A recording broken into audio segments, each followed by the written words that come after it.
In the depths of the night, when the world falls silent and the thin line between sleep and consciousness blurs, there exists a place where the unseen begins to manifest. This is the backdrop of Jason's first encounter with the mysterious beings known as the Shadow People. Unlike the typical phantoms of ghost stories and campfire tales, these entities lurk in the dim corners of our reality, only seen in the fleeting moments when one tries to focus on them directly. On one particularly chilling evening, as the cold seemed to seep through the walls, Jason prepared for bed in his dimly lit room. The moment he turned off his bedside lamp, the room plunged into a massive darkness, and it was then that he sensed an uneasy presence, an outline or a silhouette in the corner of his eye, too deliberate to be dismissed as a figment of his imagination. It was not merely a shadow cast by objects in the room, but something that seemed to move with intent, shifting this way and that from corner to corner as if it were alive and waiting to pounce in the darkness. As this continued on, days turned into nights. The fleeting glimpses evolved into more pronounced encounters. The shadows no longer just darted away when he tried to look directly at them, but began to solidify at times, whispering in hushed, eerie tones. "We will haunt you forever. Do you dare to listen, or will fear make you flee?" Their voices, a sinister and scratchy mix, seeped through the walls. These whispers melded into the darkness of Jason's room, thickening the air with an unsettling presence. Compelled by a mix of terror and fascination, Jason delved into researching these shadowy apparitions. He scoured ancient libraries and an endless amount of forums and archives on the internet, piecing together tales and studies of the Shadow People from far and wide, taking in every account. Through ancient texts and modern anecdotal evidence, he learned that these beings were neither ghosts nor demons, but bridging entities, residing in the gaps between realities. They don't seem to have a place in this world or the next, feeding on the dread and fear of humans since the beginning of time.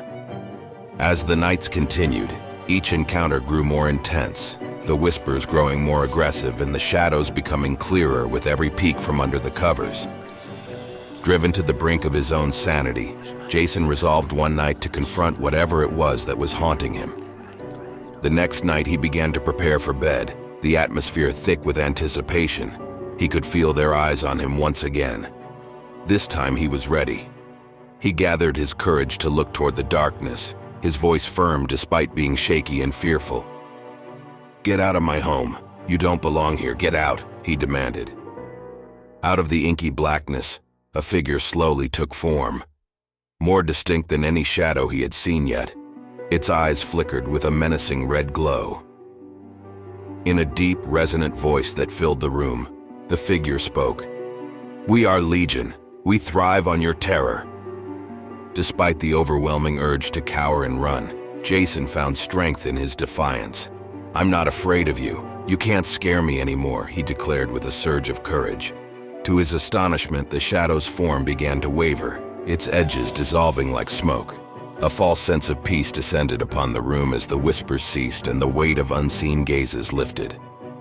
In the following days, Jason's room remained undisturbed, bathed in the soft light of dawn that sneaked through his curtains each morning.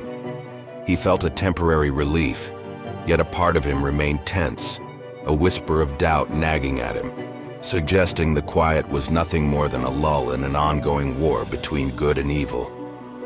As time passed, the absence of the shadows did little to ease the sense of an ever-present watchfulness lurking just out of sight. It felt as though the shadows were merely biding their time, regrouping in some forgotten dark corner of the world.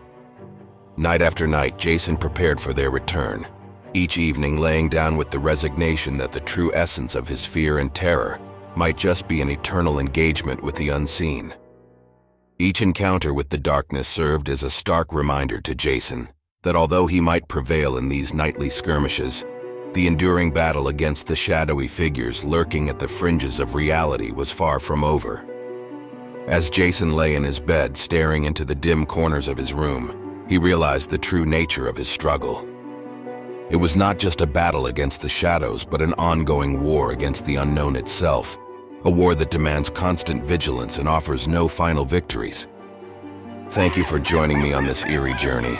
Many more stories to come. Until next time, ghouls and goblins, sleep tight if you can.